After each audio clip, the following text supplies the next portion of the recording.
Anda boleh tidak setuju, tapi jangan dong gitu. Ini kan anak-anak muda ini adalah penerus kita. Anda mungkin sekarang enak ya hidup di istana, tapi Anda punya anak. Anak Anda itu ditentukan juga oleh teman-teman mereka ini yang sekarang ini lagi di jalan seperti kita dulu 98 betul, itu. betul. Jadi jangan berpikir yang pendek gitu. Jangan mentang-mentang sedang ada di lingkar kekuasaan lalu menghancurkan generasi yang hebat ini. Itu orang lain.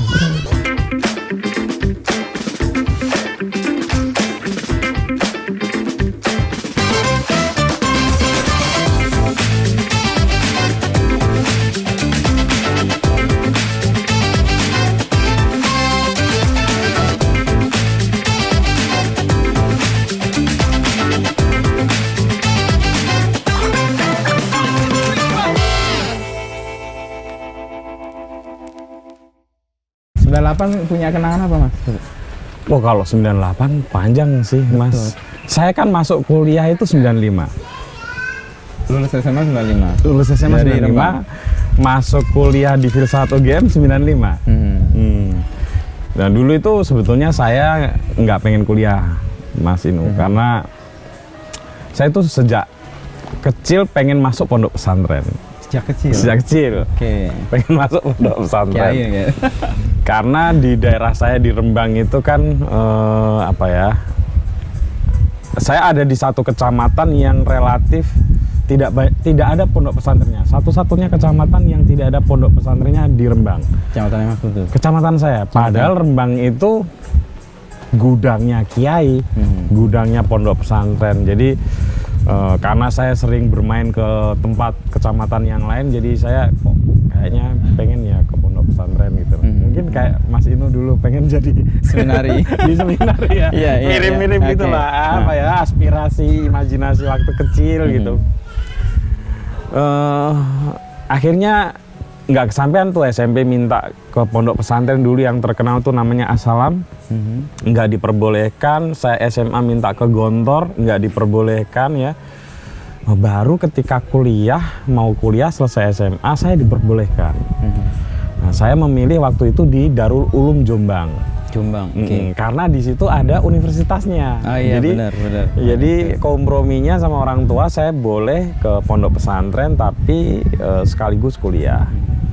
Nah, jadi saya nggak ada pikiran untuk ke Jogja atau kemanapun untuk kuliah di kota besar lah ya. Gitu. Nah, suatu saat saya diminta teman saya untuk mengantarkan dia bimbingan belajar di Jogja. Oh iya, era itu buat bimbingan belajar. Gamma eksakta. Gak apa-apa nyebut merek. Gak apa-apa, itu masih ingat ya. Aku juga pengen dulu waktu ke Jogja untuk itu. Waduh, nah pas nganter teman itu saya merasa kayaknya enak ya di Jogja. Itu belum pernah ke Jogja selama belum pernah dalam arti begini, kalau cuma piknik ya pernah tapi piknik kan ke Prambanan, Borobudur, Malioboro ya, tapi menginap di Jogja begitu di tempat yang yang enggak di luar tempat wisata belum pernah. Jadi begitu saya nebeng di kos teman terus ngelihat situasi Jogja, main di Gramedia, enak ya, terus saya telepon bapak, boleh nggak saya mengubah haluan dari Darul Ulum tapi tunggu supaya saya nggak malu, saya bilang saya akan tetap mondok. Jadi saya sempat 4 bulan atau 3 bulan di pondok pesantren Krapia, ikut sepupu saya di situ, ikut nebeng gitu. Nah, karena diperbolehkan ya sudah, saya ikut tes karena ingin sekali tinggal di Jogja dan merasa prestasi sekolah saya itu pas-pasan ya Mas. Saya ambil jurusan yang kemungkinan masih ada peluang untuk diterima. 4 lah. Yang paling rendah bawah ya, mohon maaf UGM ya, ini kan era saya, mungkin sekarang beda gitu. Itu ada 4 lah, yang paling bawah itu sastra Indonesia, sastra daerah, sosiatri, dan filsafat. Itu 4 terbawah lah ya. 4 terbawah gitu. Kalau sastra Jawa saya sudah jadi penulis Mas Inu waktu SMP SMA. Di penyebar semangat itu penyebar semangat di Joyoboyo. Saya merasa kayaknya saya bisa belajar sendiri gitu. Sastra Indonesia juga, sosiatri saya nggak ngerti, ini belajar filsafat makin nggak ngerti gitu kan. Tapi kok Nah waktu itu saya di Gramedia akhirnya nyari buku filsafat. Ada seri-serinya Canisius tuh banyak waktu itu. Saya Ingat buku apa yang kamu pegang pertama? Sudah langsung buku yang susah karena kalau nggak salah itu sudah filsuf-filsuf Jerman, seri filsuf Jerman. Era itu lagi populer banget. Dan saya nggak paham kan otomatis waktu itu. Karena tidak paham ini membuat saya ini kayaknya menarik. Gitu. Jadilah saya kemudian mendaftar di filsafat UGM. Tapi sebelum itu untuk mengamankan supaya saya tetap di Jogja, saya ngambil D3 UGM juga. Waktu itu awal-awal dibuka baru 2 tahun atau 3 tahun broadcasting. Oke. Saya diterima duluan di situ. Di D3 broadcasting. Di D3 broadcasting baru ada pengumuman OMPTN, saya diterima di filsafat. Akhirnya ya karena pertimbangan biaya dan lain hal ya saya ambil yang filsafat. Gitu. Lebih murah? Jauh lebih murah. Dan kok kesannya S1 gitu ya. Agak naik lah daripada D3. Bukan gitu. D3 gitu.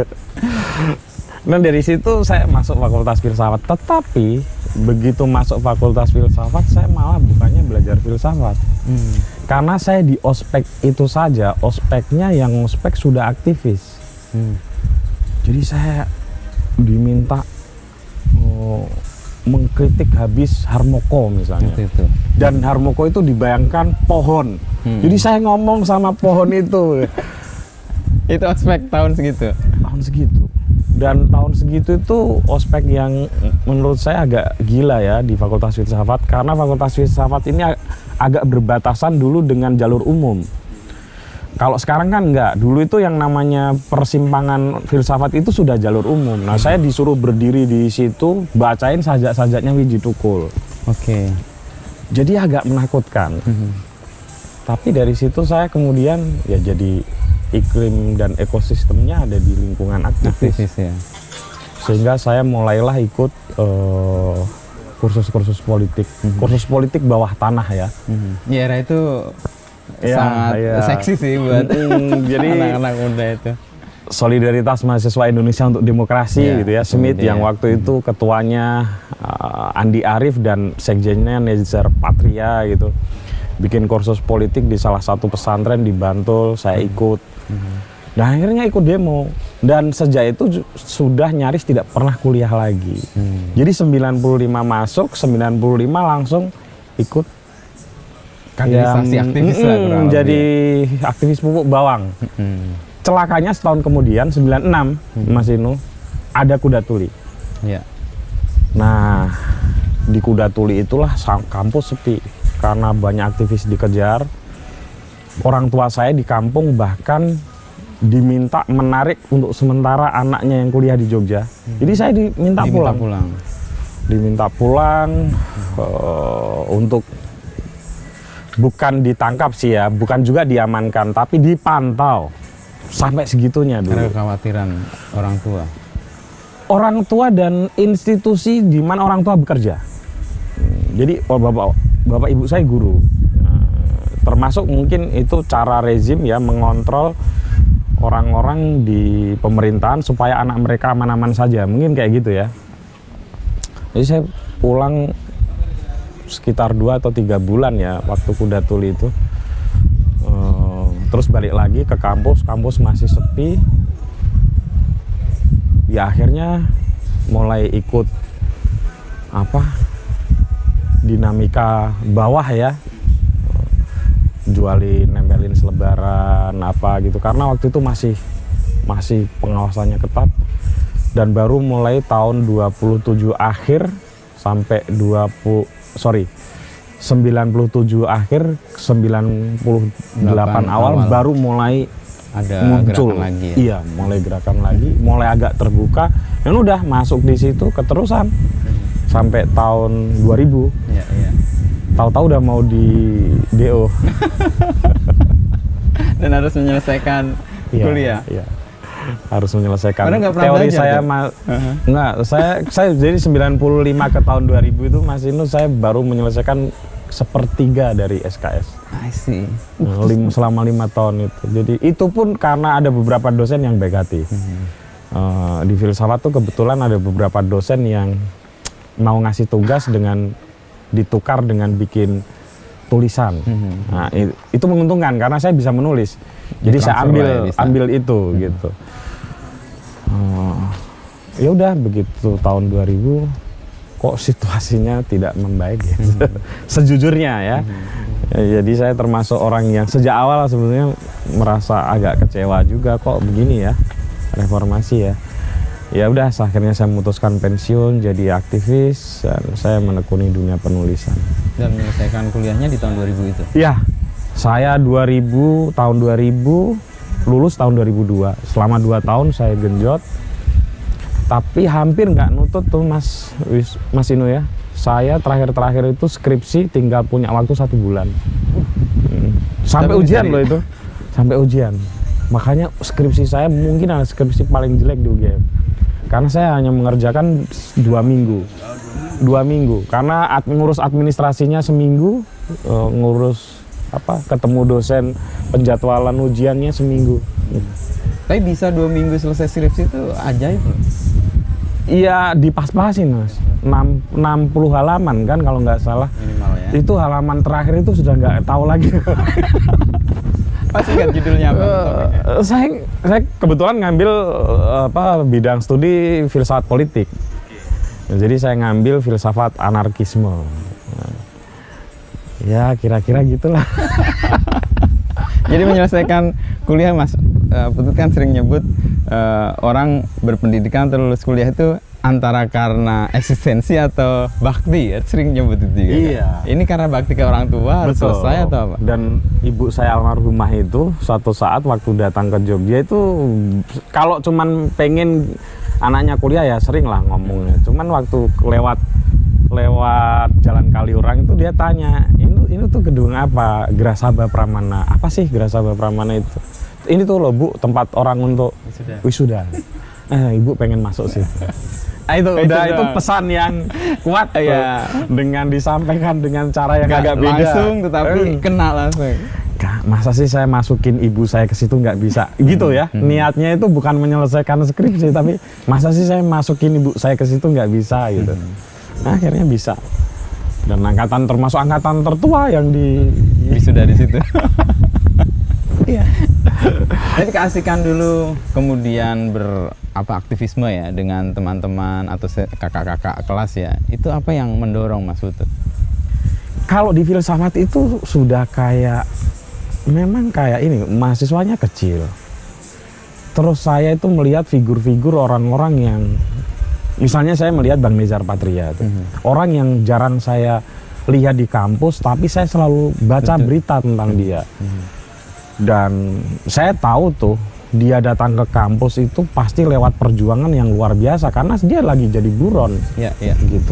Di era itu dia memang lagi sedang jadi buron. Saya tahu misalnya tentang Andi Arief walaupun tidak satu kampus ya. Banyak aktivis Faisal Reza ya yang sekarang jadi pejabat di PKB. Itu kan orang-orang yang menurut saya hidupnya itu gimana ya ini orang ya. Mereka sedang diburu rezim loh, tapi tetap diam-diam tiba-tiba nongol di kampus terus 10 menit, 15 menit kemudian hilang gitu. Saya baca Tan Malaka gitu kan, kayak gini menarik deh. Ada sosok hidupnya ya? Iya. Dan saya nggak bisa membayangkan gimana mereka hidup gitu. Baru ketika 98 ya, karena saya termasuk pimpinan di situ. Jadi belajarlah mengamankan diri itu ternyata ada teknik-tekniknya. Ya kita kan satu angkatan nih. Saya dulu ngamanin diri ke asrama. Jadi kalau ke asrama pasti nggak akan dikejar. Saya di Santikara biasa Mas. Oke. Diamanin di Santikara. Amanin para kiai. Modusnya mirip gitu berarti. Iya. Sering saya diamanin para kiai, para romo. Jadi hubungan saya itu dengan banyak romo dan banyak kiai di Jogja ini kuat gitu. Karena hubungan hidup dan mati tadi ya. Iya. Selamatkan. Dan sering dikasih makan. Almarhum Romo Yatno. Yatno ya. Waduh, itu bukan hanya mengamankan banyak aktivis, tapi memberi makan ya. Kadang ngirim beras tuh di tempat persembunyian gitu. Luar biasa. Jadi saya temui juga sih ketika persidangan Budiman Sujatmiko, kan itu sedang diamankan oleh Romo Sandiawan. Romo Sandi. Nah itu saya awal-awal ya 98 itu persis habis Iya. Kuda Tuli itu kan suasananya menekan banget, dan saya lagi gemes-gemesnya juga sama sih pengen ikut aktivisme gitu, meskipun saya lebih ini lagi ya, lebih apa, ketat lagi kan di asrama kan, sebenarnya nggak boleh keluar ya, colong-colongan aja ya. Iya, ikut. iya, iya. Ya tahu sih banyak pihak yang kemudian menemukan shelter untuk mereka secara apa, secara individu nggak teramati dan aman ya, di tempat-tempat kayak itu sih umumnya. Dan persembunyian itu kan dalam hal tertentu sekaligus feeding buat dia, entah ideologi, entah pengalaman, entah baca-bacaan gitu ya. Iya, iya. Kalau saya sih merasa memang sengaja dilindungi ya. Dengan teman-teman, bukan hanya saya. Waktu di Santikara, di pondok pesantren, beberapa pondok pesantren di Jogja juga, kita memang dilindungi. Kalau di pondok pesantren ya dikasih sarung dan kopiah, seolah-olah kami bagian dari santri. Gitu. Luar biasa. Jadi saya kira 98 itu sebetulnya tidak benar kalau disebut itu gerakan mahasiswa. Karena support ekosistemnya, habit untuk melawan itu tidak mungkin kalau tidak mungkin kalau tidak dari masyarakat luas. Gitu. Saya ingat persis tuh Mas Inu, untuk membuat selebaran ya, kita kan nggak punya uang, itu juga yang menyumbang juga para pebisnis, yang punya fotokopi, ada yang punya warung makan. Mereka berkontribusi cuman dengan tenaga dengan cara anak-anak mereka mahasiswa itu ya. Dan itu yang terjadi juga kan di Jakarta ya, ada Suara Ibu Peduli yang kemudian menjadi supporter untuk aktivitas-aktivitas itu ya. Dulu kita itu hanya pakai kardus gitu, ditaruh di depan pinggir jalan di depan Fakultas Filsafat, itu sudah sangat cukup untuk menghidupi pergerakan waktu itu. Terus ada beberapa kali kesempatan ke Jogja di era-era 97, 98 habis Kuda Tuli itu. Ya ada komunitas juga kan, ngobrol dengan teman-teman INSIS. Iya. Saya juga dulu senang bacaannya karena kan agak kiri tuh. Iya. Dan buat kita di era itu kan kayak keren banget gitu. Baca-baca meskipun nggak paham-paham betul gitu. Iya. Nyocok-nyocokin sama apa yang pernah kita baca sebelumnya dari buku-buku itu. Kalau dari Mas Putut, filsafat sendiri memberi apa untuk semua itu? Yang jelas, yang otomatis mengenai itu ekosistem. Ekosistem berpikir, ekosistem tadi aktivisme. Tapi kalau saya secara pribadi, kalau dari sisi keilmuan itu cara berpikir. Ya, yang radikal gitu ya. Mas Inu tahu lah radikal itu maksudnya apa, komprehensif, koheren, itu kena banget ya. Ketertiban berpikir seperti itu diajari di filsafat. Betul, itu yang paling penting. Kita nggak bisa sembarangan lah kalau di filsafat. Memang ilmu aktualnya itu nggak banyak, tapi ketertiban dan disiplin berpikirnya itu nggak bisa lepas tuh sampai sekarang. Jadi kalau ngelihat sesuatu itu agak lebih banyak gitu ya. Gitu. Ada tokoh filsafat yang disukai atau dijadikan kayak apa ya, satu yang wah ini filsuf gua nih? Kalau orang kan biasa bilang Nietzsche ya, saya enggak Mas. Jadi waktu itu saya itu justru suka dengan Hegel. Wah. Jadi idealisme Jerman ya? Iya. Jadi karena saya pikir hampir semua filsuf besar kemudian memakai logika berpikir dia ya. Walaupun kalau Mas Inu sekolah di tempat kuliah ya, filsafat yang bergengsi. Ya enggak lo, game lah bergengsi. Membaca Hegel itu sulit banget. Ya, tapi kan untung banyak terjemahan gitu ya. Terus dulu karena saya tertarik dengan Hegel, itu ada satu forum diskusi yang khusus membicarakan Hegel dalam waktu 1 minggu, saya ikut. Setiap sore jam 4 gitu sampai maghrib gitu, ada sesi khusus memahami Hegel gitu. Ada beberapa ya, bukan hanya Hegel, ada Marx, ada Feuerbach gitu ya.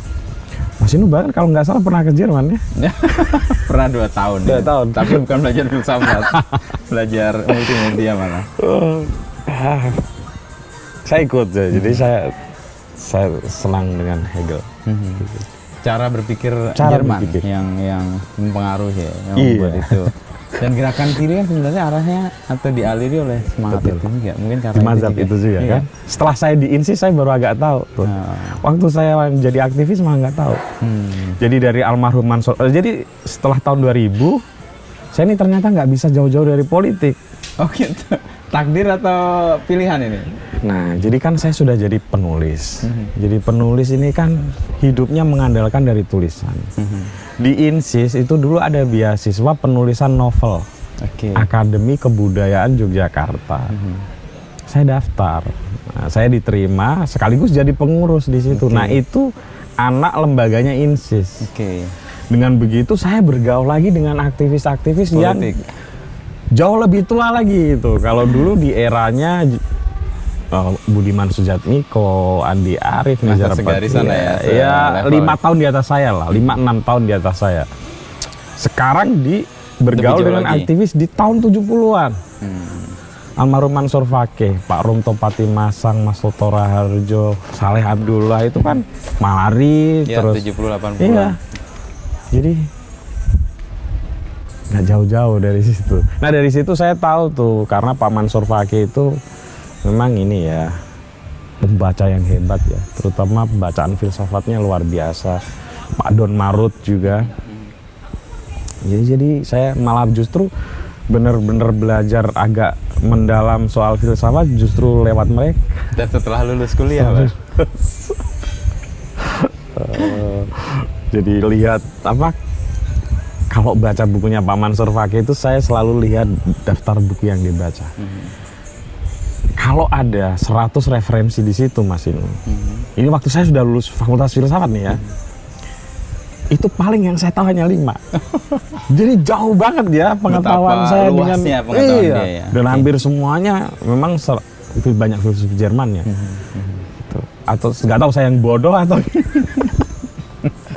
ya gitulah. Jadi saya akhirnya di INSIS 5 tahun Setelah lulus itu. setelah lulus.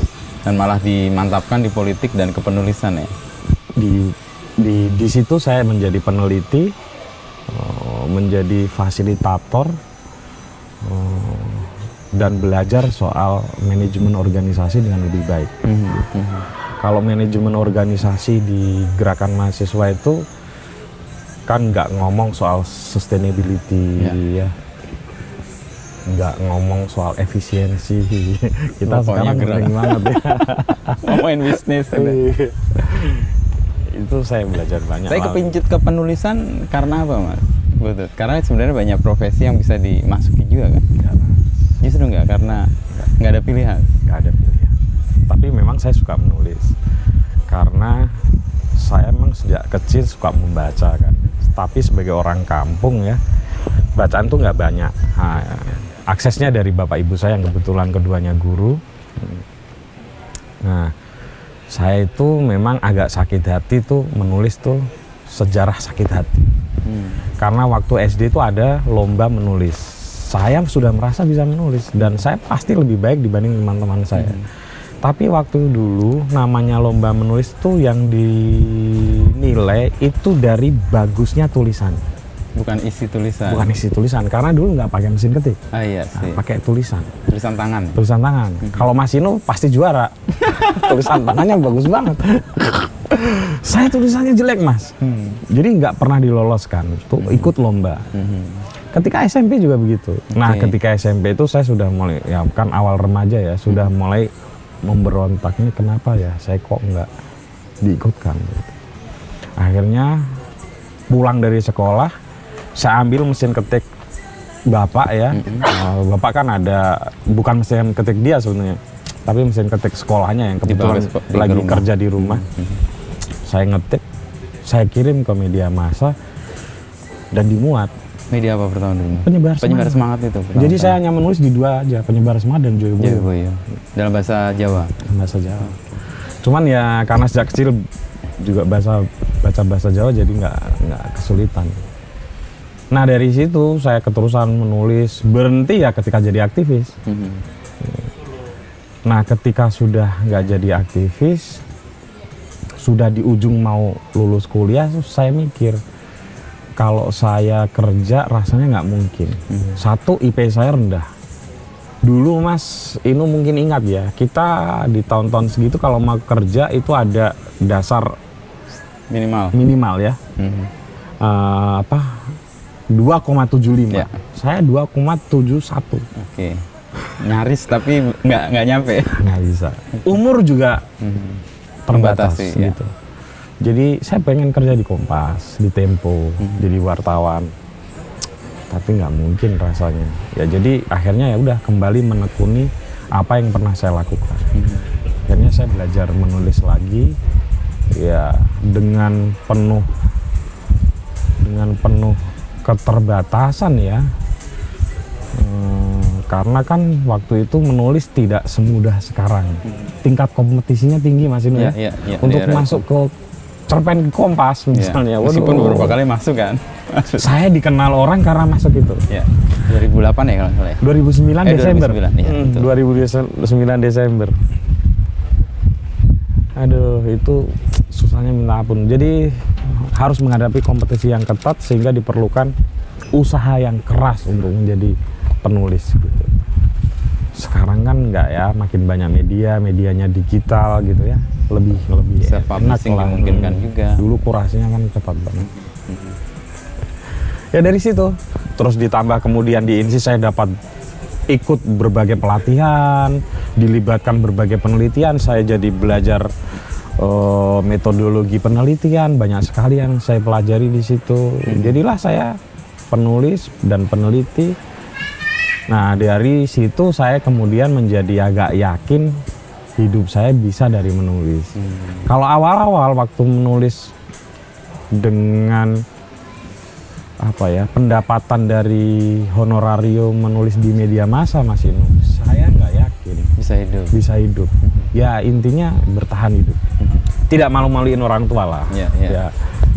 Karena saya tahun 2000 itu begitu di Kompas masuk, saya langsung bilang ke orang tua, stop, nggak usah biaya. Ada ini ya, pride ya. Setidaknya juga orang tua nggak terlalu malu gitu. Kan anaknya kok nggak lulus di kampung Mas Inu. Orang kuliah nggak lulus kan pikirannya jorok banget kan. Uripe mau membebani orang tua itu kan kutukan yang sangat tidak enak ya bagi seorang anak gitu. Tapi kalau kita nggak minta biaya dari orang tua bisa dia nggak minta biaya. Mandiri kok gitu ya. Pijakan sampai kemudian aku bisa kok hidup dari kepenulisan itu momentum apa Mas? Karena nggak banyak loh orang yang yakin bahwa penulisan ini bisa jadi pijakan ya, kecuali lu kamu penulis yang kita tahu sendiri lah, 200.000 eksemplar gitu. Itu persentasenya Mas Inu kalau menurut yang saya teliti, kebetulan kan saya juga punya penerbit kecil-kecilan ya, nggak sampai 2%. Jadi hanya sedikit sekali yang bisa penulis yang memang benar-benar mengandalkan hidup dari royalti. Itu nggak sampai 2%. Dari 100 penulis berarti ya hanya sekitar ada dua orang yang seperti itu. Nah, saya yakin menjadi penulis ketika saya sudah mulai meneliti. Jadi honorarium sebagai peneliti itu gede. Katakanlah kalau menulis itu X gitu ya, kalau melakukan penelitian itu bisa X kali 30, kali 20 gitu. Ya dari situ saya yakin untuk bisa hidup dari menulis gitu. Cuman menulisnya bukan hanya cerpen saja, harus mau menulis yang lain gitu. Tapi saya begini, kenapa saya dulu sering dilibatkan ke penelitian juga karena banyak para peneliti senior yang tidak begitu piawai menulis. Sehingga pada akhirnya editing terakhirnya dikasihkan ke saya. Dengan begitu jasa saya masih tetap dibutuhkan gitu loh. Terus saya juga penulis cepat. Jadi biasanya kalau kita satu tim, saya pasti menyelesaikan dulu pekerjaan saya. Terus baru kemudian saya bantu teman-teman yang belum kelar, saya bantu. Karena banyak senior melihat ini anak kok kayak gitu ya pola kerjanya. Nah, makin lama tuh akhirnya makin naik lah tingkat kepercayaan mereka, akhirnya jadi manajer penelitian, akhirnya jadi pimpinan penelitian gitu. Awalnya gitu sih. Tadi ada momen kan di mana Mas Putut sangat aktif dan melupakan kepenulisan. Kayak ada sesuatu yang nggak match ya. Kalau kamu aktivis atau punya aktivisme yang gede, menulis tuh kayaknya hampir mustahil dilakukan. Memang ada kecenderungan itu. Saya kebetulan di pergerakan, saya kebagian nulis. Bagian nulis. Iya. Jadi saya memang pernah, saya jabatan saya agak mentereng memang kalau di, saya sekjen, kalau nggak sekjen ketua. Oke. Orang yang pertama akan dicari lah kalau ada masalah. Iya, gitu. Makanya saya tahu bagaimana cara membangun keamanan gitu ya. Tapi karena saya pimpinan, saya harus mendelegasikan pikiran saya ke teman-teman kan. Dan itu kan metode yang paling efektif itu bukan ngobrol, tapi menulis. Gitu. Dengan menulis kan lebih runtut ya, lebih runtut. Nah di situ saya banyak sekali menulis materi-materi materi pendidikan itu dulu zaman dulu itu orang hanya copy paste aja. Kalau saya enggak mengulang, bikin lagi. Nah, saya dulu apa sih? Oh ini materinya ini. Terus saya rangkum tuh, saya tulis ulang, saya bikinin supaya lebih enak dibaca. Walaupun tidak saya tambahin pikiran saya, so itu lebih ke supaya bahannya nggak itu saja, gitu. Dan lebih banyak bahannya. Jadi terus misalnya selebaran, saya penulis selebaran. Provokator kalau atau setidaknya approval selebaran itu lewat yang saya. Akan disebar. Iya, yang akan disebar itu harus lewat last editingnya di saya. Jadi memang di situ saya ngurusin tulisan. Cuman memang pergantian yang agak mengagetkan itu ketika saya harus menulis fiksi. Itu perubahannya yang luar biasa. Jadi memang saya harus belajar dari awal lagi bagaimana menulis fiksi gitu. Tapi fiksinya Mas Putut kan juga bersinggungan dengan situasi-situasi yang dekat-dekat dengan politik juga kan. Memang settingnya, tapi tokohnya. Iya, tapi teknik penulisannya beda jauh. Beda jauh. Jadi itu sih yang memang saya bener-bener belajar bener tuh Mas Inu. Saya 1 tahun penuh belajar menulis fiksi. Dari otodidak? Sendiri. Jadi saya dulu ada satu fase setiap hari harus menyelesaikan satu fiksi untuk belajar ya, satu cerpen dan harus selesai menulis gitu. Ya mungkin hampir 1 tahun lah begitu terus. Jadi kayak dilatih terus-menerus, capek, nggak ada ide, tetap aja jalan. Harus. Jadi insist gitu ya terus. Dan itu didukung oleh situasi. Karena saya nggak punya komputer, jadi saya harus minjem komputer teman saya. Nah, dibatasin waktu? Bukan, cuman dia kuliah kan. Dia asisten dosen sebenarnya, bukan kuliah. Sudah menjelang selesai, dia punya komputer yang aksesibel untuk dipakai. Saya gitu ya. Dia tidur itu antara jam 9 jam 10 malam. Jadi saya main ke sana ke tempat dia di welcome lah, baik banget orangnya. Dipersilahkan pakai komputernya, tapi nanti kan dia akan bangun jam 6 jam setengah 6. Sebetulnya dia mau siap-siap aja ke kampus, cuman kan harus beresin filenya yang harus dibawa ke kampus. Nah itu artinya saya harus berhenti di situ. Jadi waktu jam belajar saya itu dari jam 10 sampai jam 5 pagi. Ngalong berarti. Bener, dan itu terbawa sampai bahkan kan sampai sekarang. Itu malah tertib tuh, belajar deadline dengan sendirinya gitu, kan. Jadi kalau sudah jam subuh, adzan subuh itu udah harus tulisan saya belum selesai itu rasanya harus selesai gitu. Jadi proses untuk kreatif sebenarnya bisa dilakukan dengan ketertiban itu juga ya? Iya. Apa yang kemudian dipelajari dengan ketertiban itu? Katanya kan orang kreatif kan harus harus punya, nggak boleh ada tekanan. Ini kan justru ada tekanan ya? Iya, saya kan nggak percaya kalau nggak ditekan. Iya, energi terbaik kita itu ditekan. Jadi misalnya itu dulu waktu jadi aktivis, ya ketika dicari polisi, ketika mendapat, justru kita punya sekian pintu kemungkinan yang akan terbuka gitu. Demikian juga dalam kreativitas, saya kok nggak percaya ya maksudnya kreativitas itu. Gini, dulu ada orang yang sering bilang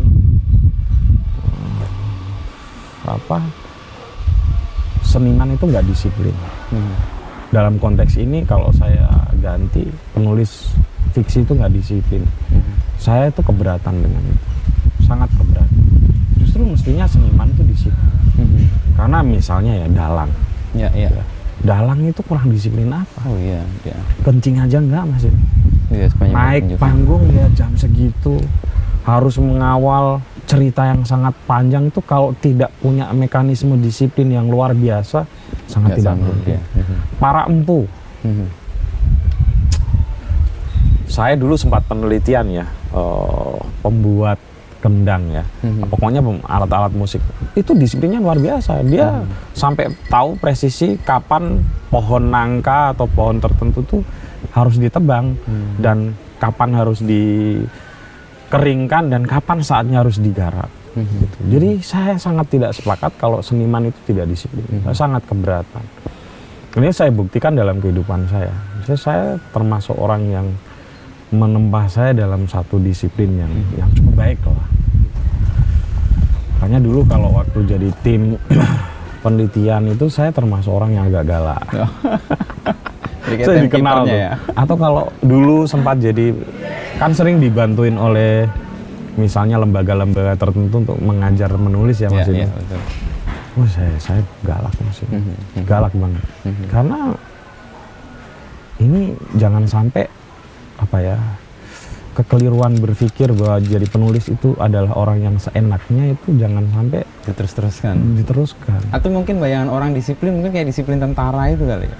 Harus berbaris. Kalau itu sih harus rambutnya sama semua, harus pakaiannya sama semua, nggak gitu mungkin bayangan disiplin. Jadi biasanya orang-orang itu kaget karena saya selalu masuk kelas tepat waktu, memberi waktu untuk menulis juga. Ini beban kerjanya juga jelas gitu ya. Jadi tadi aku lihat energi kita segala kemungkinan bisa muncul ketika kita ada justru dalam tekanan ya. Betul. Kayaknya kita dalam situasi ini nggak? Kayaknya sih. Kan kemarin kita lihat banyak hal yang ditekan, banyak hal yang diperlakukan semena-mena, justru membuka ruang yang tadinya nggak kelihatan ya. Mas Putut ngelihat energi itu juga sekarang? Pasti Mas, pasti. Dan itu kan kayaknya hukum kulturalnya begitu ya. Kalau saya kan mengalami beberapa fase ya, tingkat represi ya. Jadi saya agak hafal lah soal kayak gitu. Cuman sekarang ini anak-anak muda sekarang kan kayaknya jauh lebih kreatif. Ya. Dan kreatifnya lucu-lucu tuh yang membuat kita agak memarah tapi ketawa gitu. Jadi ya mereka anak zaman lah ya, anak zaman yang harus kita hormati ya. Hebat lah mereka. Dan ekspresinya membuat kita juga terbelalak juga kan ada. Karena kreativitasnya. Side guys lah kalau orang Jerman menyebut, semangat zamannya emang kayak gitu tuh. Lagi muncul itu. Setiap zaman punya anak terbaiknya lah. Saya kira ini anak-anak terbaik yang mungkin punya cukup ruang dan waktu untuk mengekspresikan kehebatan mereka. Kita ya cukup membantu sebisa mungkin ya Mas Ino. Kemarin ada misalnya yang kocak yang udah dihapus itu ya. Yang kita percaya dari TV cuman azan itu kan. Itu kan ya ledekan tapi sekaligus tajam banget kan ngelihat. Di zaman kita kan umpatan semua Mas Ino. Keras kan? Keras. Sekarang enggak loh. Hebat loh. Nah ini kan gaya menulisnya Mas Putut kan sebenarnya itu juga kalau saya amati ya. Agak minggir tapi namparnya sambil ya itu gimana kecenderungan untuk menggunakan cara itu terlatih di mana tuh karena kulturnya? Karena fiksi. Fiksi kan hukum dasarnya sebetulnya kata sifat itu tidak boleh digunakan secara langsung. Jadi mesti dideskripsikan. Deskripsikan. Itu hukum utamanya lah. Jadi kalau mau latihan fiksi kan itu yang dilatih dulu. Kalau dulu waktu nulis ini Mas Inu, nulis waktu pergerakan beda lah. Wah, itu udah kayak buku di samping saya itu selalu bukunya Soekarno yang di bawah bendera revolusi, 2 jilid itu. Tebel ini ya. Itu di sampingnya lagi Tan Generasi Malaka, kita. baru kemudian Pram gitu. Jadi sebelum baca saya pemanasan dulu, baca beberapa itu. chapter tulisan Soekarno. Dapat energi. Baru dapat energinya, baru saya menulis. Masih sampai sekarang disimpan bukunya. Itu buku sebenarnya bukan buku saya. Jadi ada kakak angkatan yang sedang diburu, kejar-kejar gitu ya. Terus beberapa bukunya itu yang dianggap cukup berbahaya dititipkan ke saya. Gitu. Jadi setelah situasi normal ya saya kembalikan. Oke. Sambil dititipkan itu dibaca-baca. Iya, banyak banget yang dititipkan. Karena itu kayaknya punya kolektif gitu. Iya. Yang bisa dibaca oleh siapapun. Dan nggak banyak yang berani untuk menerima Membaca. itu. Iya. Karena Menyimpannya risikonya bahkan. tinggi kan. Iya. Oh, saya berani aja. Udah taruh aja di tempat saya. Gitu. Dulu saya karena pinginnya sampai fotokopi loh. Yang di bawah bendera revolusi segede Saya itu. beruntung. Saya nggak Dapat aslinya. dapat aslinya. Karena dulu susah banget nyarinya kan. Apalagi yang Soekarno muda ya, terutama yang Iya. tahun 50-40 sebelum itu kan. Dan Soekarno tuh hebat banget. Dibaca, dapat semangatnya, baru nulis. Kalau penulis yang mengaruhi Mas Putut siapa? Entah fiksi atau penulis-penulis yang lain. Kalau mengaruhi sih banyak ya Mas Isnu. Kan namanya penulis itu keliru lah kalau orang ngomong nggak. Pertama Terinfluence. belajar menulis itu kan harus meniru. Ya. Saya sangat sepakat itu. Jadi saya meniru gaya Budi Dharma almarhum, Ya, betul. gaya Mas Seno Gunemiraji Dharma, gaya Iwan Simatupang. Banyak semua itu saya tiru. Nanti kalau sudah terbiasa meniru akan konon katanya ya akan menemukan gayanya sendiri. Iya. Saya juga percaya itu. Gaya atau karakter penulis itu tidak ditentukan oleh 100 tulisan pertamanya, tapi mungkin tulisan ke 110 atau ke 120. Jadi makin banyak kita menulis akan Membentuk. menuju ke karakter kita. Ya itu penulis-penulis berkarakter Indonesia yang saya sebut tadi, termasuk Pak Hamsat Rangkuti. Juga penulis-penulis berbahasa Jawa. Ya, saya misalnya baca cerita cekak kalau dalam bahasa Jawa ya, cerkak ya. Cerkak ya. Itu cerpen-cerpen Indonesia kalau soal realisme, waduh kalah jauh Mas ini. Pilihan katanya, cara mendeskripsikannya itu Kuat banget. kuat banget. Mirip-mirip Pak Ahmad Tohari. Ah sih, ronggeng tuh ya. Itu ya, itu kan dasar banget tuh, cara mendeskripsikan. Nah, kayak itu yang kuat-kuat. Romo Mangun. Mangun. Itu Ya. kan kuat banget ya. Romo Mangun kan juga banyak menulis dalam bahasa Jawa. Ya. Dan itu hidup karena mereka juga dekat dengan masyarakatnya ya. Betul. Nah, Mas Putut sendiri merawat kedekatan dengan masyarakat dan komunitas kan membentuk beberapa hal. Bisa cerita nggak? Iya, jadi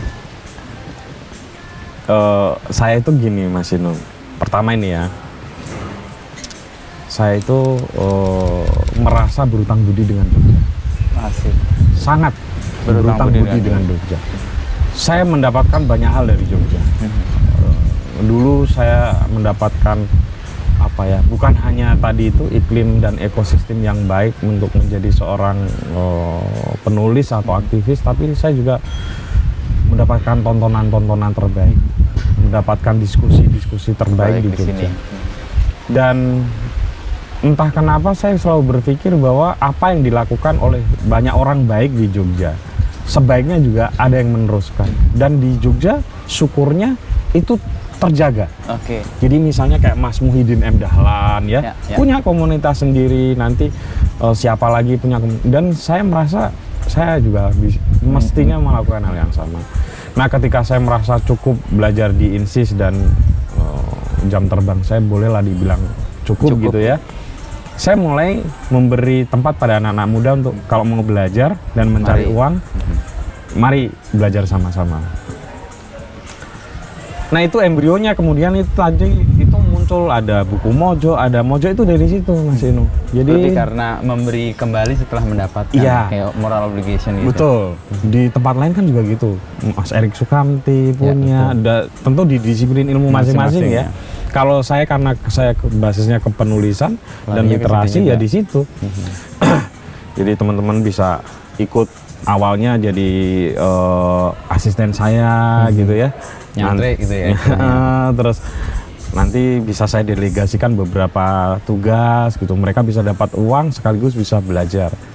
Tapi sebagian dari mereka memang kemudian pergi ya, dan itu memang kan tujuan saya hanya kalau bahasa Jawanya nyangoni. Tapi ada sebagian yang tetap mau di sini.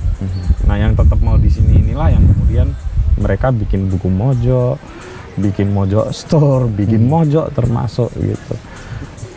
Jadi itu bagian dari tadi tanggung jawab sosial saya yang merasa saya banyak mendapatkan kebaikan hati orang-orang Jogja.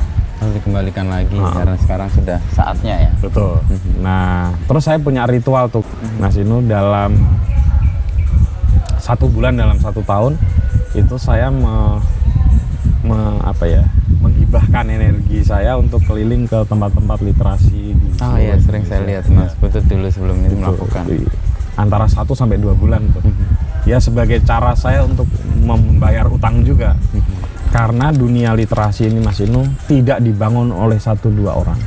Ini yang kadang-kadang banyak orang keliru berpikir. Demikian juga di dunia media ya. Nggak bisa tuh kita ngomong media itu, memang ada kompetisi di media ya, oke. Tapi nggak bisa kita pahami bahwa media ini bisa berkembang sedemikian ini walaupun mungkin penuh catatan kalau tidak dikerjakan oleh banyak orang. Demikian juga dalam hal literasi, kita nggak bisa mengklaim 1-2 penerbit, 10-20 penulis bisa menghasilkan satu dinamika ekosistem literasi seperti di Indonesia yang masih banyak tantangannya. Nggak bisa. Itu dibangun oleh ribuan atau puluhan ribu orang, puluhan penulis, ribuan penyunting, manajer-manajer yang hebat gitu ya. Nah, jadi saya merasa bahwa saya bisa ikut memberikan kontribusi walaupun nggak banyak ya, dengan cara saya itu mendatangi komunitas-komunitas kecil untuk berbagi lah banyak hal di sana. Dan Mas Inu, sekarang ini yang namanya kampung itu luar biasa. Kampung. Jadi kalau saya datang, saya prioritaskan itu di komunitas-komunitas literasi di kampung-kampung. Itu waduh dahsyat Mas Inu. Jadi mereka ini sudah sejak SMP udah baca bukunya Eka Kurniawan, sudah baca bukunya Pramudia, hal yang tidak mungkin rasanya waktu kecil saya bisa waktu saya remaja saya bisa dapat. Artinya kalau itu dipandang sebagai perkembangan literasi, justru ujung tombak literasi di Indonesia itu para aktivis-aktivis literasi di kampung. Mereka mungkin beli dengan uang mereka lalu disumbangkan ke kampungnya, masih harus ngurus pendiriannya dan lain-lain. Wah, itu dasar sekali. Nah, itu yang membuat saya selalu berusaha untuk datang dan berpantang untuk menolak sebetulnya kalau diundang oleh komunitas-komunitas itu, asal waktunya pas ya. Biasanya kayak gini nih, Agustus ini. Oke. Cuman karena situasinya nggak. Iya, udah 2 tahun ini nggak. Kayak Mas Putut sendiri kayak memberikan energi sekaligus kayak nyedot energi juga ya. Ya, saya jadi tahu perkembangan, banyak pengalaman kan di situ. Karena kan di sana juga mulai berkembang karena literasinya maju gitu ya di kampung-kampung itu. Sehingga orang kan cakrawala berpikirnya luas. Energi kreatifnya muncul ya. Lalu mulai muncul inisiatif-inisiatif lokal yang bagus. Misalnya banyak yang kemudian mulai memperhatikan pangan lokal, ya kan? Terus teknologi-teknologi lokal yang tepat guna bisa dipakai. Itu banyak banget tuh. Terus paling tidak dokumentasi sejarah lokal. Mereka melakukan itu, kesadaran itu ya. Dan itu luar biasa. Nah, ini yang saya kira juga mungkin membuat saya lebih menatap bangsa ini lebih agak positif dalam hal kayak gitu. Karena banyak sekali yang dilakukan oleh orang-orang hebat di kampung-kampung ya, anak-anak muda di kampung. Dan itu mungkin akan bisa kita lihat hasilnya 10 sampai 15 tahun yang akan datang. Kan daerah kita agak susah kan bacaan juga. Tadi kan mereka udah baca Eka Kurniawan, Pram gitu ya, di kampung bahkan. Berarti kan ada kemajuan literasi yang betul. Oke lah. Kalau bukunya ini aja udah kayaknya hampir semua di perpustakaan kampung ada tuh. Siapa Laskar Pelangi ya. Hirata. Wah itu pasti ada tuh. Dewi Lestari pasti ada. Terakhir-terakhir yang saya lihat banyak banget Mbak Lela Eskudori itu. Banyak sekali buku mereka, bukunya itu di perpustakaan. Karena kita dulu baca buku diam-diam dan karena takut ya. Dan itu kan buku berat Mas Inu ya. Dan itu dibaca anak-anak SMP, anak-anak SMA. Luar biasa. Kalau dedikasi Mas Putut yang sebulan dalam setahun itu kan tadi kayak moral obligation ya? Iya benar. Itu muncul itu karena kesadaran bahwa sudah diberi lalu mau memberi, atau memang ada rencana yang lebih besar, misalnya oke nih anak-anak dari daerah ini perlu dirawat nih untuk sesuatu yang mungkin lebih besar, lebih baik? Enggak sih. Enggak. Dulu cuma begini, kalau misalnya saya lagi penelitian di daerah tertentu begitu ya, saya biasanya minta pulangnya tidak langsung pulang. Jadi saya pakai duit saya pribadi untuk melanjutkan kegiatan. Untuk di sekitar situ, untuk datang ke perpustakaan atau di komunitas-komunitas baca gitu ya. Sekaligus dulu penelitian kopi Mas Inu. Iya. Saya suka kopi dulu kan. Jadi saya sambil datang ke tempat-tempat perkebunan kopi gitu-gitu. Sebetulnya awalnya dari situ. Nah, tapi kan ada satu fase saya sudah tidak melakukan itu lagi. Karena tanggung jawab di Jogja makin banyak gitu ya. Tidak membuat saya bisa luasa. Dulu kan saya bisa ngambil sebelum ada Mojok, buku Mojok dan yang lain-lain ya. Saya tuh bisa Mas Inu di rumah paling setahun tuh 4-5 kali aja. Selebihnya ada di luar kota gitu. Di luar kota bisa 3 bulan, 6 bulan gitu. Sekarang kan itu tidak mungkin. Sehingga harus ada satu waktu yang saya khususkan untuk itu. Dan sebulan dalam setahun itu. Sebulan dalam 1 tahun. Memang khusus gitu. Kalau untuk yang teman-teman di lingkaran Mas Putut sekarang, ada yang kira-kira bisa membuat Mas Putut lebih tenang gitu, bahwa ke depan nih kayaknya oke nih, banyak talent baru, banyak penulis-penulis yang bisa melanjutkan mimpi-mimpi yang mungkin belum terwujud. Itu memang harus didelegasikan, harus didistribusikan imajinasi itu. Dan saya kira itu lebih mudah karena mereka kan waktu berteman dengan saya kan dalam obrolan maupun apa itu selalu tersampaikan. Dan saya kadang-kadang Mas Inu kalau lagi ada kelebihan rezeki itu kadang-kadang bukan saya juga minta orang lain. Kamu mau nggak saya biayain datang ke sana gitu ya, coba deh ajarin komunitas di sana untuk menulis gitu. Seminggu ya gitu. Itu banyak tuh yang mau. Gitu. Jadi saya sih merasa nyaman juga dengan teman-teman di sekitar saya gitu. Saya kira mereka akan menjadi generasi yang lebih baik lah dibanding kita ya Mas Inu. Dan itu cermin sih sekarang ekspresi anak-anak sekarang ya di ruang-ruang publik kita atau di sosial media ya. Politik elitnya mungkin akan lebih busuk, tetapi kalau masyarakat menengahnya ini cara berpikirnya benar, tindakannya tepat, ya saya kira itu juga akan mendorong yang di atas untuk berbuat lebih benar lagi. Gitu. Kayak jadi bagian yang akan membawa perubahan yang di luar yang sistem yang tadi busuk itu. Betul. Dan itu memang agak mengkhawatirkan. Iya.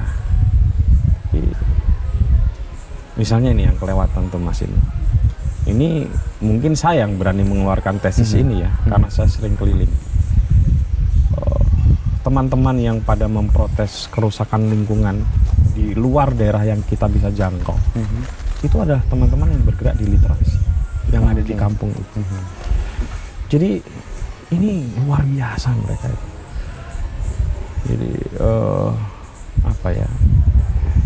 mereka juga sekaligus jadi aktivis sebetulnya. Ketika tahu daerahnya, desanya menjadi dieksploitasi begitu ya, mereka melakukan apapun lah yang bisa mereka lakukan. Entah bersuara, entah melawan. Jadi masa depan negeri ini ada di mereka, ada di aktivis-aktivis kampung itu. Dan itu terbuka karena ada literasi yang baik ya. Dan dunia internet gitu. Internet ya. Karena mereka Aksesnya. kemudian bisa berkorespondensi dan menyebarkan apa yang terjadi di sana. Di mana-mana ya. Kalau dulu kita kan yang ngebom di satu tempat ya udah hanya orang yang lewat situ ya. Sekarang ngebom di situ di sosial media menjadi sangat luas ya. Saya dulu di AKY awal kan pakai bacaan on off itu Oke. untuk keliling ke komunitas-komunitas literasi. Itu berat banget Mas Inu. Nggak kayak sekarang. Sekarang bisa satu. Saya misalnya mau 1 tahun ini mau ke Sulawesi 1 bulan ini gitu. Daerah mana yang ini saya cukup tweetkan atau di IG gitu sudah mereka langsung menyebut dan saya langsung bisa track ada bener nggak ini, terus saya bisa lihat aktivitasnya gitu, saya bisa tanya ke teman-teman di sekitar daerah situ. Oke. Gitu. Kalau dalam konteks yang lebih personal nih Mas, sekarang kan berkeluarga gitu, dan ini jadi pertanyaan juga banyak orang, bagaimana sih mendidik anak, dan sering nyebut kali kan, saya sih ngikutin sih, dan asik kayaknya komunikasi dengan anak. Mas Putut sendiri mendidik anak itu dengan cara apa? Sebetulnya Mas Inu, ini saya juga sering bilang ke teman-teman, saya ini produk orang bapak yang sebetulnya agak kurang baik. Karena saya telat menikah. Usia berapa nih? Ya, saya menikah itu usia 33 tahun. Baru punya anak usia 35 tahun. Oke. Jadi apa ya? Mendidik anak itu sebetulnya tidak baik-baik banget. Karena pasti longgar. Oke. Karena merasa saya ini udah terlalu tua untuk memarahi anak gitu. Beda ya kalau misalnya umur 27, 26, masih menikah umur berapa? Saya 29. Nah, ideal lah masih. Saya 35 tahun baru punya anak masih. Dan itu membuat saya harus harus berpikir lebih banyak, memeras energi kreatif untuk bagaimana supaya mendidik itu tidak terlalu keras, tapi juga bisa mensabotase rasa sayang saya yang berlebihan, yang kadang-kadang nggak bagus. Gitu. Nah itu memang butuh energi ekstra itu.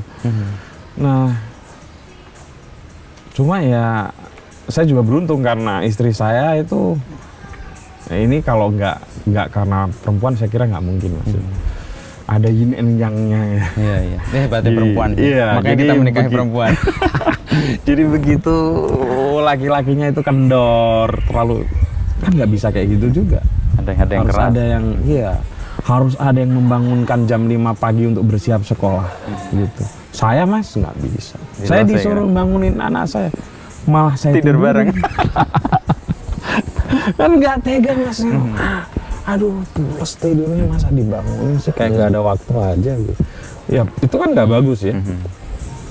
Tapi kan perasaan saya juga nggak salah. Nah, gitu.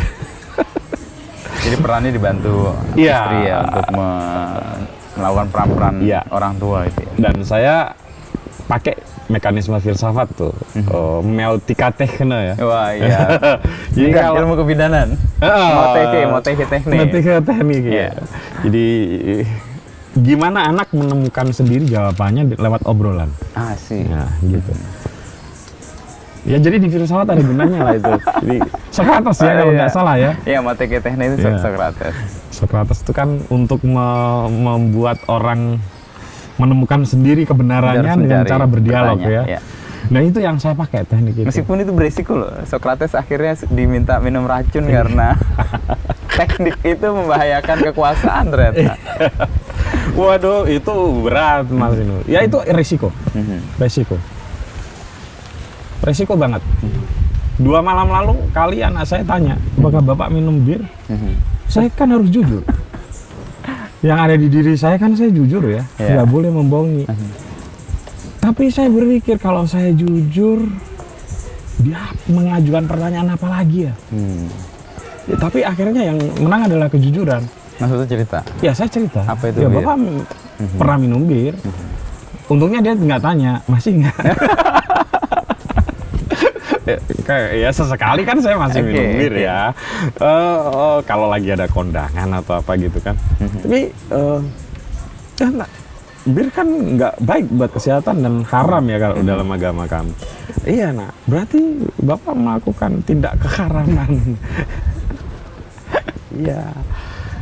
Ya, kita tunda dulu ya obrolan ini batin saya ya. Tapi ya setidaknya saya, nah itu resikonya. Iya. Resikonya. Resiko dari metode kayak gitu. Berat memelihara filsuf di dalam rumah itu. Tapi saya pikir itu adalah jalan terbaik seorang anak untuk menemukan diri. Saya kok yakin. Memang setiap metode yang kita pilih pasti adalah resikonya. Tapi sebagai filsuf kan koheren dan komprehensif kan udah kita Penting, pikir iya. gitu. Oke, ini memang berisiko tapi kayaknya ini akan lebih baik bagus kalau nanti. disampaikan. Ya mirip sih, saya juga anak juga gitu. Itu teknik-teknik itu juga saya pakai. Iya. Ya, kalau mereka bertanya, biasanya saya gali dulu. Benar. Tanya, dia akan menemukan jawabannya sendiri Iya. dan berhenti di situ. Tapi itu kalau bukan orang filsafat susah loh Mas. Setidaknya kalau orang nggak pernah belajar itu ya. Iya. Ya itu ada manfaatnya juga belajar filsafat ternyata. Belajar filsafat untuk mendidik anak. Karena dulu saya waktu belajar jadi ngomong filsafat nih. Waktu Iya. belajar filsafat awal-awal itu saya terpesona banget sama Socrates. Sebelum saya tahu Aristoteles ya. Iya. Karena Socrates dia punya murid Plato, terus Plato punya murid Aristoteles yang kemudian saling menyempurnakan. Tapi belajar waktu soal motekne dan tragis hidupnya Socrates karena Iya. dia berprinsip untuk mempertanyakan segala sesuatu itu. Betul. Wah ini keren banget nih orang kalau melakukan ini Dan semua. itu kan gitu. sebenarnya mirip anak kecil. Anak Persis, kecil saya apa sih yang bertanya. nggak ditanya? Persis. Semua ditanya. Jadi ini Socrates kecil nih. Socrates kecil yang harus kita treatment dengan cara dia ketika hidup Socrates ini gitu. Tapi outputnya mengejutkan ya. Pasti, banyak ya. pasti. Dan kita Wah, keren. terkesima sendiri ya. Dan itu bikin dia mungkin karena dia dialektika sendiri, jadi serasa menemukan sendiri sehingga lebih kena di dirinya gitu. Dia menemukan sendiri dan kemudian menjadi yakin kan? Iya, Karena temuannya itu kan. Jadi yakin dan itu selalu kemudian berulang ke hal yang lain. Saya selalu suka juga dengan dosen yang pakai teknik begitu. Kalau kita bertanya, dosen itu nggak langsung menjawab, tapi dia bertanya balik supaya kita mengeluarkan jawaban yang kita miliki. Nah itu yang jago, almarhum Mansur Fakih. Mansur Fakih ya. Beliau kalau memfasilitasi tidak ada jawaban dari mulut beliau. Jadi memfasilitasi 20-25 orang. Memang beliau nggak pernah mau banyak-banyak ya Mas. Iya. Dino. Harus kayaknya 25 maksimal supaya bisa intens. Setiap pertanyaan, setiap problem, setiap apa itu hebatnya almarhum Mansur Fakih ini selalu nanti muncul jawabannya dari mereka sendiri. Itu dahsyat sekali. Dan saya itu sering terkesima dan saya belajar. Oke. Walaupun tentu tidak sesempurna beliau Pak lah Mansur ya. Fakih Jam itu ya. terbangnya kan luar biasa. Dan hidup di era itu. Era tahun aktivis tahun 70-an kan ya menghadapi menghadapi publik yang berbeda juga kan dengan yang sekarang gitu. Jadi kalau kita kembali ke tadi pertanyaan awal, kuliah filsafat masuk dalam 4 terbawah, ternyata dalam hidup parenting pun sekarang menjadi sesuatu yang dipijak untuk prinsip kan. Betul. Jadi harus digugurkan itu pernyataan filsafat.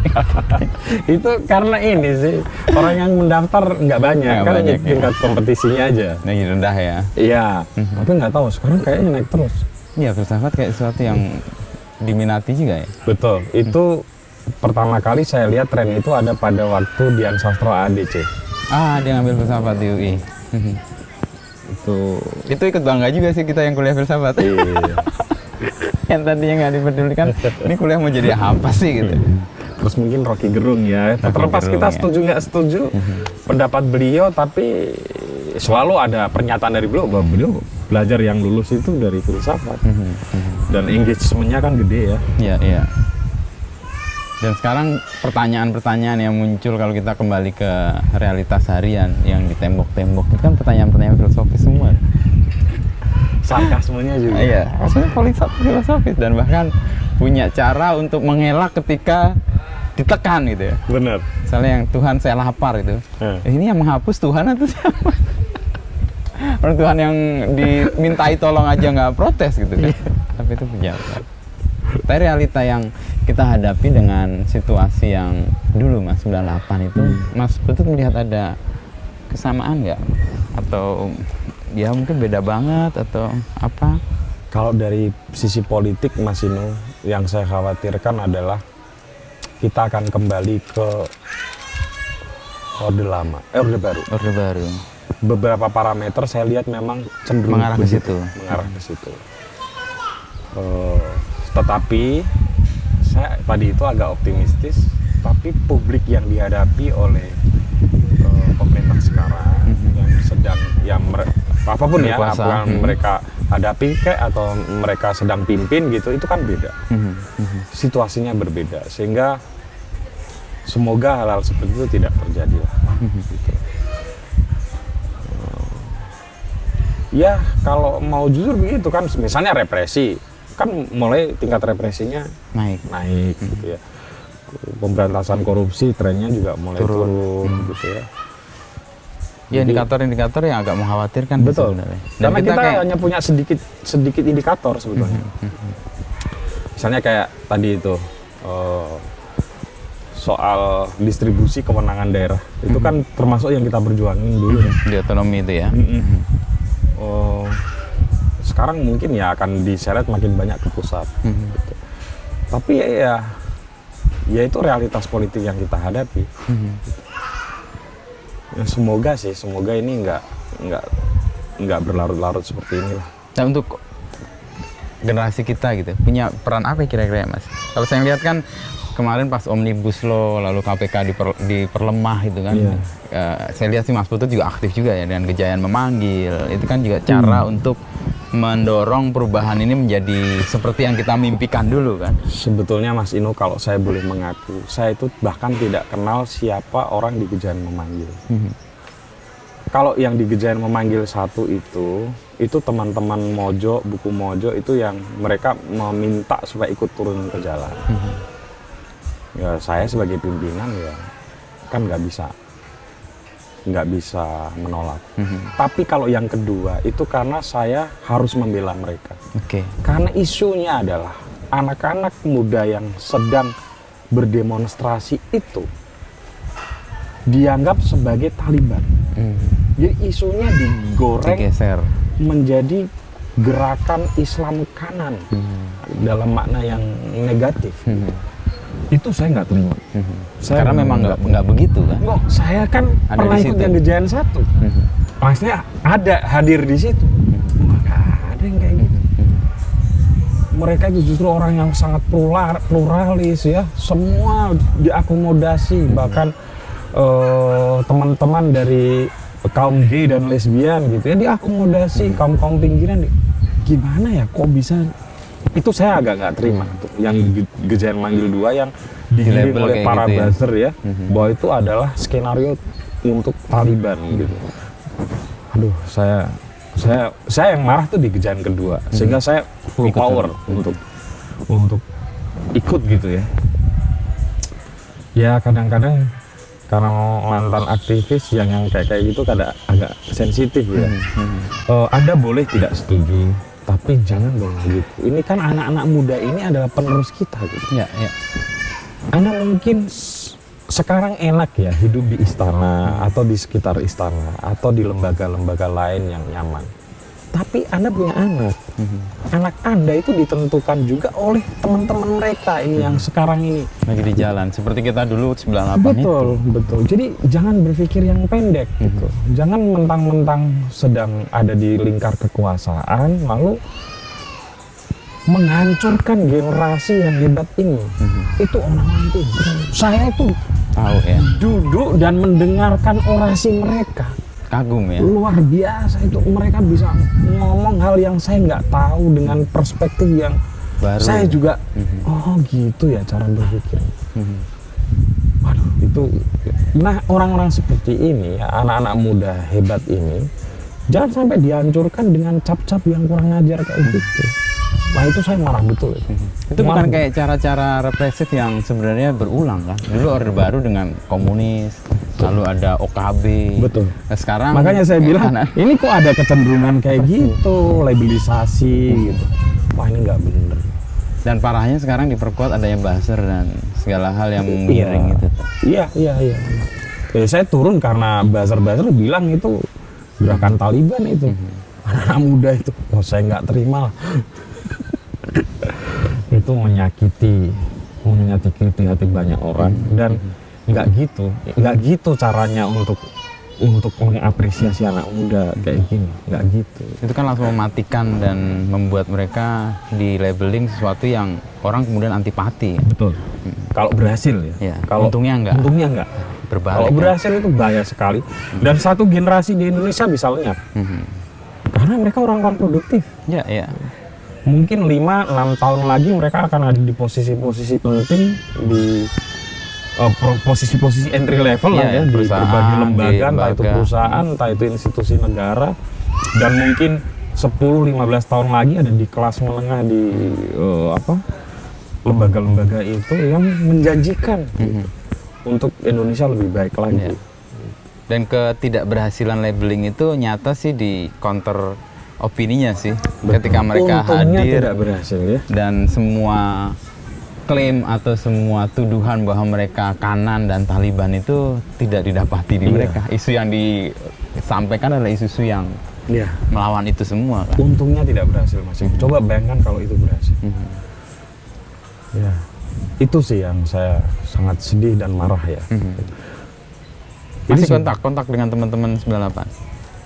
Ada obrolan mereka, pasti mereka juga ada yang di dekat istana, ada di dalam istana, ada yang menikmati. Sebetulnya kalau dengan teman-teman yang misalnya sekarang ada di dekat Pak Jokowi begitu ya, sebenarnya saya tidak terlalu ini, Mas Inu. Karena ini kan bukan fenomena baru. Waktu zaman Pak SBY, Mas Inu kan wartawan di istana ya, kita tahu sendiri lah. Cuma juga banyak aktivis. Saya sebetulnya tidak pernah mempersoalkan seperti itu. Bahwa saya ragu apakah bisa terjadi perubahan dari dalam, itu kan cukup keraguan saya. Tapi saya kok merasa tidak pernah menjelek-jelekan mereka. Tetapi yang menjadi persoalan adalah ketika mereka menjelek-jelekan atau merepresi atau melakukan aksi-aksi labeling yang berbahaya bagi anak-anak muda. Di mana mereka dulu mungkin melakukan hal yang sama. Itu aja yang saya keberatan. Kalau soal mereka bekerja di mana tuh rasa-rasanya saya nggak pernah nggak pernah mempersoalkan itu. Masalahnya kan mereka punya pengalaman diperlakukan seperti itu, mengulang perlakuan yang dilakukan kepada orang lain ke dia atau orang itu. Kok tega? Iya. Kita kan pernah mengalami itu, paling tidak gini aja Mas Isnu. Saya itu agak keras waktu di ospek. Tapi banyak teman saya akhirnya pada nggak mau ikut ospek. Lebih karena mereka merasa ini nggak bener nih cara mengospek kayak gini gitu. Jadi karena kita udah pernah ngerasain, jangan dong itu dilakukan lagi gitu. Jadi makin tahun makin ada perbaikan ospek. Karena ada orang-orang yang sadar itu, termasuk saya dan beberapa teman tuh sadar tuh ini nggak bener nih ospek kayak gini. Jadi jangan deh, kita udah ngalamin ya, jangan. Demikian juga waktu jadi aktivis kan kita udah pernah direpresi. Udah pernah mengalami situasi yang sangat buruk. Masa kita tega sih? Kalau nggak setuju nggak apa-apa, misalnya nggak setuju ya udah ditulis kayak atau di apa, jangan lakukan fitnah. Dan labeling yang mematikan. Karena labeling mereka itu labeling yang powerful. Bukan labeling sebatas orang ecek-ecek ya. Karena dia punya kekuasaan, punya semua kekuasaan, ya punya manpower, punya daya dukung yang kuat. Seperti labeling OKB atau labeling komunis di era-era 96-98 dulu itu kan? Iya. Langsung membuat kalau udah disebut organisasi tanpa bentuk gitu udah ngeri banget kan kita. OTB dulu ya, organisasi tanpa bentuk. Iya. OKB orang kaya baru ya lah. Ini pakai kaos Gus Dur apa nih Mas? Menarik ya. Jadi saya suka Gus Dur. Oke. Gus Dur ya, bukan Gus Dur sebagai presiden. I see. Apa membedakan itu Mas? Beda banget. Apa bedanya? Gus Dur ini pemikir hebat. Persis. Ya. Seorang penulis tulisannya bagus ya, seorang pluralis yang luar biasa dan bisa ngomong. Nah ini yang hebatnya Gus Dur ya. Yang selalu saya kagumi. Mas Inu bisa lihat nanti di YouTube. Cari aja Gus Dur waktu ngasih ceramah di depan masyarakat, bisa membahasakan apa yang berat dengan bahasa yang mudah diterima oleh masyarakat. bekas NU lah itu tuh, kiai. Ya.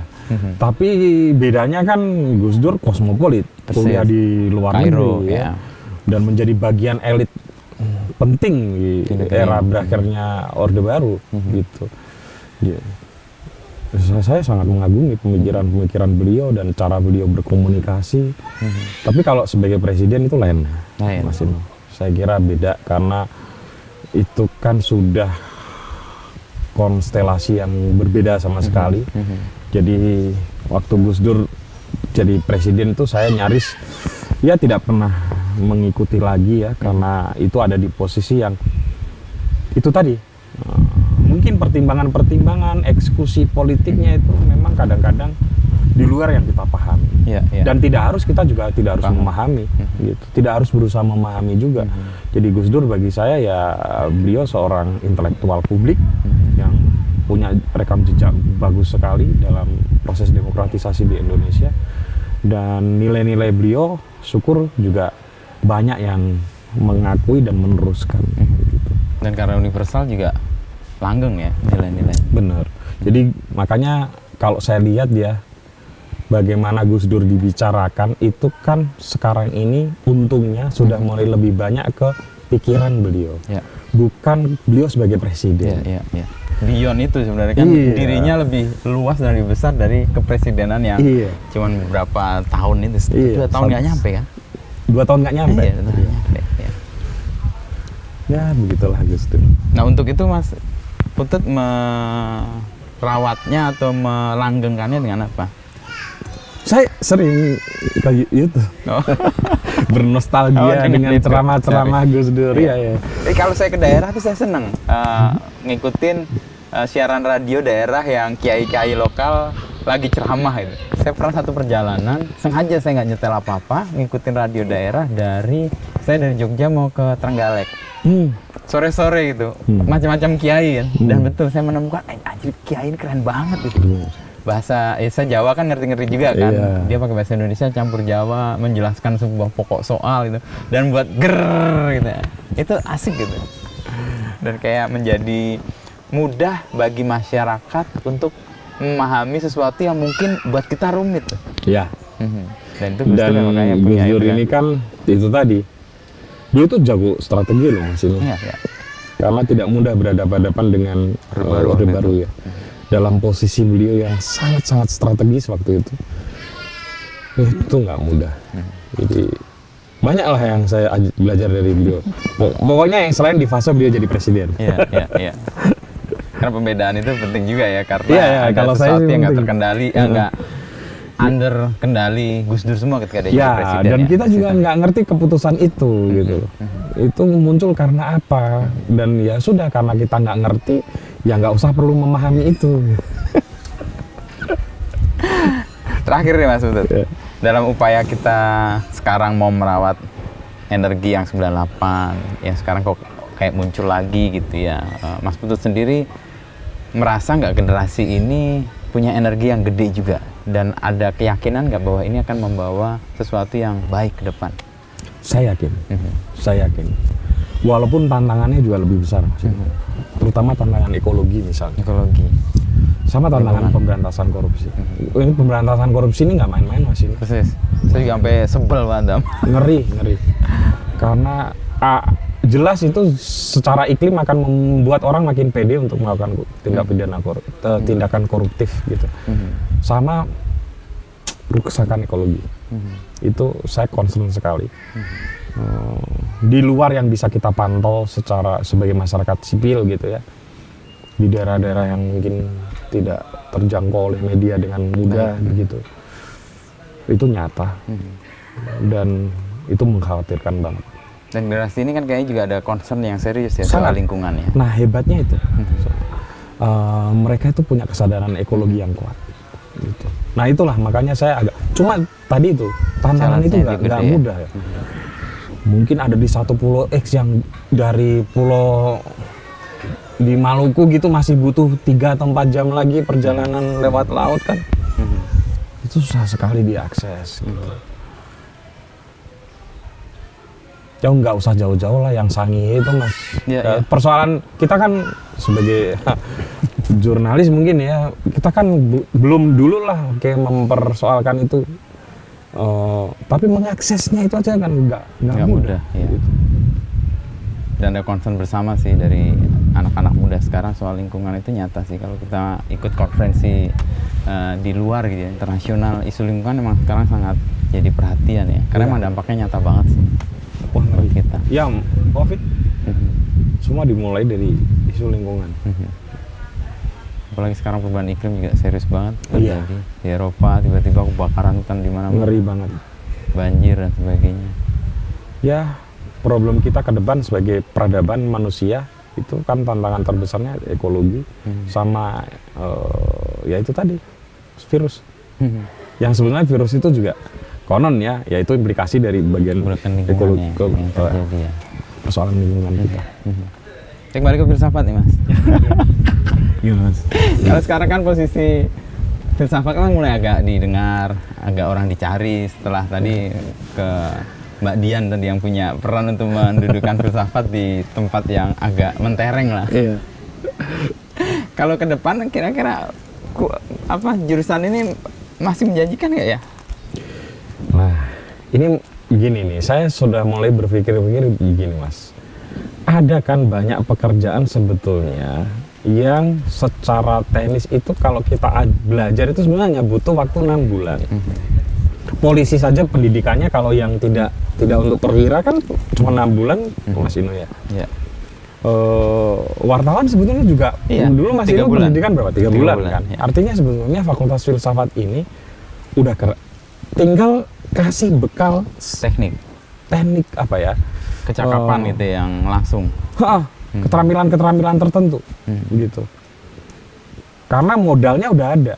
Nah, itu yang belum dimiliki oleh Fakultas Filsafat. Karena jarang sekali Mas Inu orang itu yang dibutuhkan adalah Fakultas Filsafat gitu. Nggak ada jurusan, ya kan?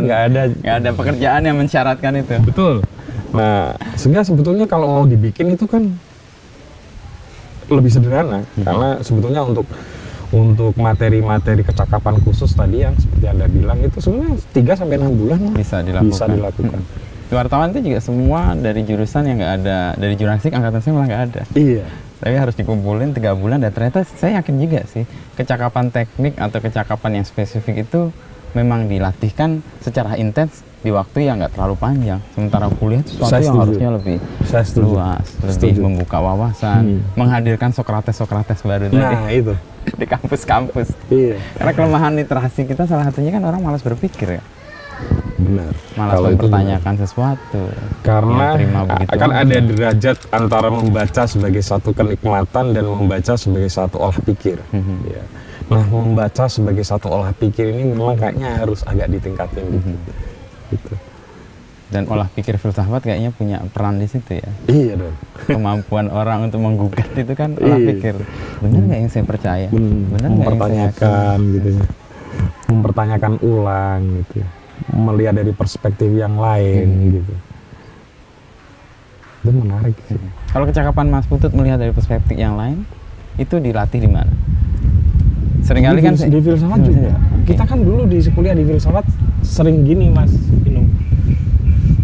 Kalau di dalam metodologi filsafat ya, itu kan ada beberapa filsuf yang sangat bertentangan atau agak berbeda. Nah, itu kita dicari itu. Bagus tuh. Jadi saya belajar banyak dari situ dan mungkin itu satu-satunya mata kuliah selain pengantar filsafat yang saya sukai gitu. Sama ini filsafat ilmu ya, saya suka filsafat ilmu. Epistemologi. Nah, itu menarik itu metode-metode filsafat itu. Karena kita akan membuka ada perspektif kayak gini ya gitu. Dan kemudian tentu saja belajar menulis fiksi.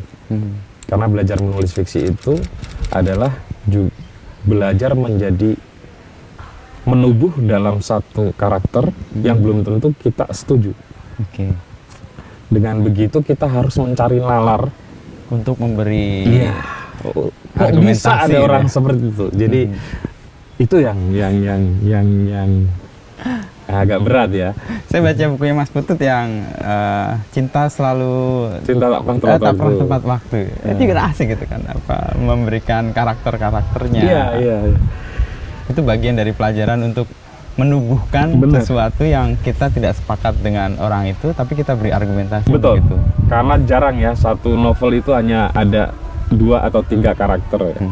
Kalaupun toh ada, itu sudah cukup juga untuk menggali karakter-karakter itu, memberikan atribusi dan sejarah psikologi mereka sehingga melakukan atau memikirkan hal-hal tertentu yang mungkin kita nggak suka atau kita nggak setuju. Soal fiksi Mas, ini sesuatu yang Mas Putut pelajari khusus ya, bahkan hampir setahun ya. Dan apa di pelajaran yang didapat dari fiksi itu? Sebenarnya masih belajar terus ya sampai sekarang gitu. Tapi memang belajar ketika mau mengawalin itu memang yang hampir setahun tuh. Full gitu ya, full. energinya. Iya, Kayak dan tadi ya, harus tertib. disiplinnya. Menurut saya gini, Mas Inu, kalau mestinya seorang penulis fiksi itu dia akan lebih punya pikiran terbuka. Oke. Kenapa? Karena ketika dia membangun karakter tokoh, itu kan tidak semua tokoh dia sukai. Dalam 2, 3, 4 tokoh yang ada di dalam satu novel, tokoh inti gitu ya, itu kan dia akan lebih banyak mengeksplorasi orang-orang yang tidak sepandangan mungkin dengan dirinya sendiri. Dan itu harus dibutuhkan argumen yang kuat gitu, sejarah berpikirnya gitu, sejarah kedirian dari tokoh tersebut sehingga membuat dia punya cara nalar seperti itu kan harus terlihat dengan baik, didudukkan gitu ya. betul. Nah, sehingga dengan begitu dia akan mempelajari cara-cara orang berpikir. Kalau mempelajari cara-cara orang berpikir kan walaupun kadang tidak setuju, tetapi bisa mengerti. Sehingga saya rasa bagusnya lagi dalam dunia literasi itu mestinya yang namanya pluralisme, demokrasi itu hal yang sudah embed di situ Di literasi. Karena orang terbiasa tadi ya berpikiran terbuka, Iya, membangun argumen dan mengetahui bagaimana argumen itu dibangun. betul. Sehingga ada Betul. toleransi. Iya, di filsafat sebenarnya kita belajar itu dengan metode filsafat tadi itu. Tapi di fiksi kita bukan hanya cukup memahami, tapi mengeksekusinya dalam bentuk karakter orang-orang. Ada tokoh di fiksi yang Mas Putut nggak sepakat, tapi Mas Putut bangun. Pasti banyak banget, Mas. Kita kan namanya fiksi kan tokohnya minimal kan ada 2, ada 3 yang kalau dia hanya gitu-gitu aja kan nggak jadi, Iya. nggak ada Dan jadi cerita, energinya juga nggak keluar kan. Iya. Untuk Ya, Mas. riset untuk itu gimana Mas Putut? Nah gini, bedanya cuman gini Mas Inu, kalau di fiksi itu kan kita nggak bisa sembarangan kayak di sinetron. Nah itu yang nggak menarik. Kalau di sinetron itu kan seolah-olah ada yang baik dan ada yang buruk. Tapi kalau di dalam fiksi yang baik menurut saya itu kan bukan persoalan baik atau buruk yang sedang berkonfrontasi, sedang berhadapan-hadapan, enggak. Tetapi kadang-kadang sesama orang baik atau sesama orang Jahat buruk ya, gitu, ya itu lagi lagi mempermainkan dunia mereka sendiri, mempertaruhkan dunia mereka sendiri, yang kadang-kadang hukum-hukumnya itu sudah tidak bisa melulu hukum mana yang baik dan mana yang jahat, mana yang lebih tepat di saat itu, mana yang enggak misalnya, mana yang di titik ini saya setuju, mana yang enggak gitu. Nah lapis-lapis itulah sebetulnya yang paling menarik, karena sebetulnya hidup manusia itu kan kayak gitu. Persis kayak itu ya. Gitu. Jadi makanya saya nggak suka dengan istilah labeling bahkan dengan maling tuh Mas Inu. Kan kita nggak bisa kalau penulis fiksi bilang seorang maling itu seluruh kedirian maling itu jelek di dalam satu narasi fiksi, satu karakter fiksi, nggak bisa. Ada sisi lainnya. Pasti ketika dia menyayangi istrinya, menyayangi anaknya, dia adalah seorang bapak. Ketika kayak gitu itu nggak mudah kalau nggak belajar itu gitu. Sehingga kalau udah belajar itu mestinya jadi nggak ada masalah dengan hal-hal yang seperti itu.